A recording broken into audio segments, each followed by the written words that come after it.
in 2011, during the 10 years of peace agreement anniversary, that's where our government was celebrating the anniversary of the 10 years feast in Bougainville.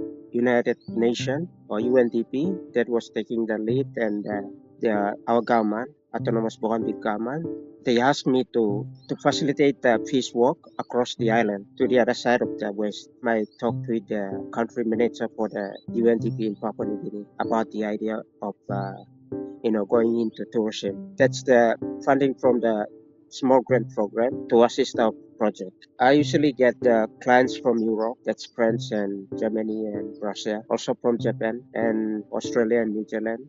You named your organization after the indigenous Rotokas people. Can you tell us more about the Rotokas people of Bougainville and what makes them unique? Rotokas, it's made up of two major tribes. That's the only tribe that, it covers the eastern part of the Bougainville to the west. We speak only the Rotokas language.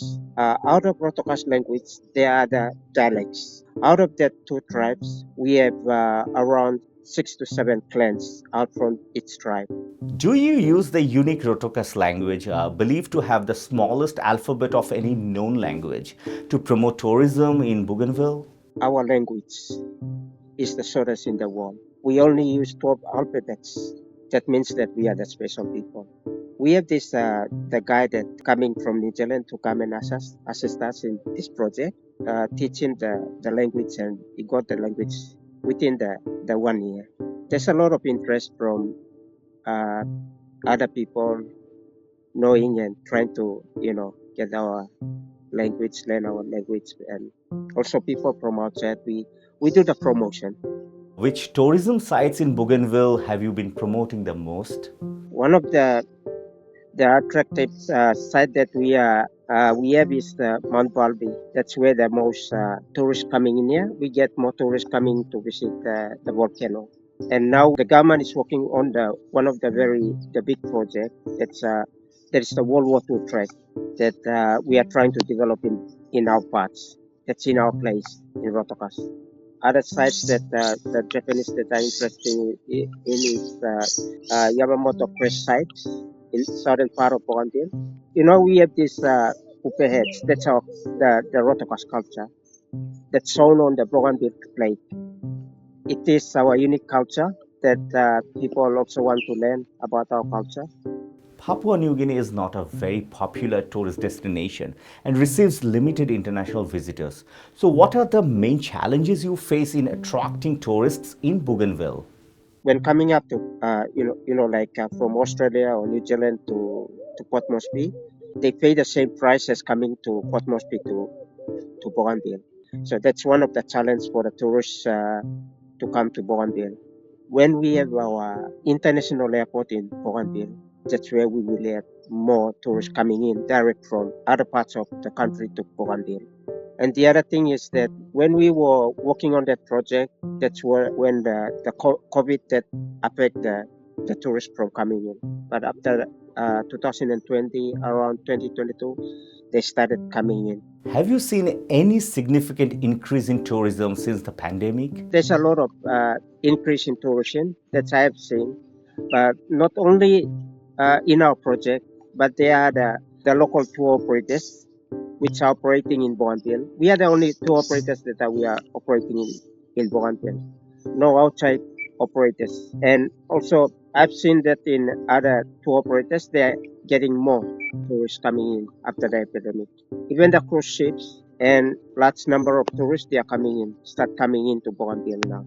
Is there any Chinese presence or investment in Bougainville at this moment? And are Chinese tourists visiting the island these days? We have some Chinese tourists here. They came already. We have around 6 to 7 running the shop only in Buka. That's the capital of Bougainville on the northern tip. And there's a company coming in now, Chinese Railway. They are building the airport in airstrip in Kiata. Used to be the capital of Bougainville before the crisis.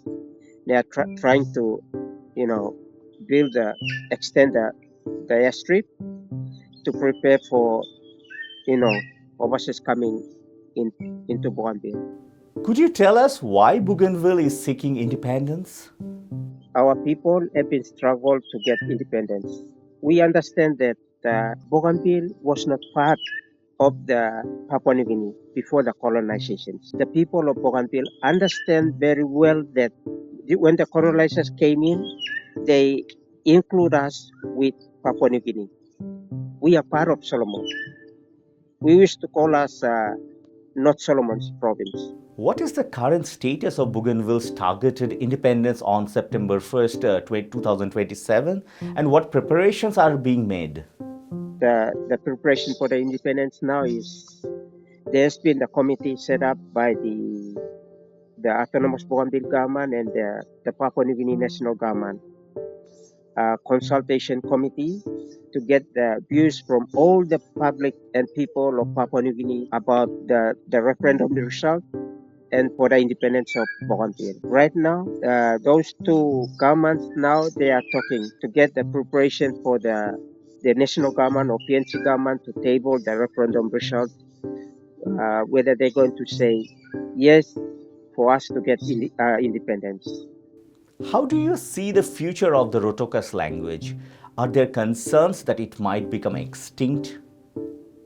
I have a concern for the language. One day we will lose this language because we are losing the original other words that we should be using, that the new generation and future generation they should understand. And I think that if we really get the independence, if we have the new country, they should put this in the curriculum in the schools for schools to learn. And we have already lost some words or some parts of the language. It is my concern that I did I don't really want to lose our very unique culture because that language it represents our culture. We don't have to lose our language. We should protect our language somehow.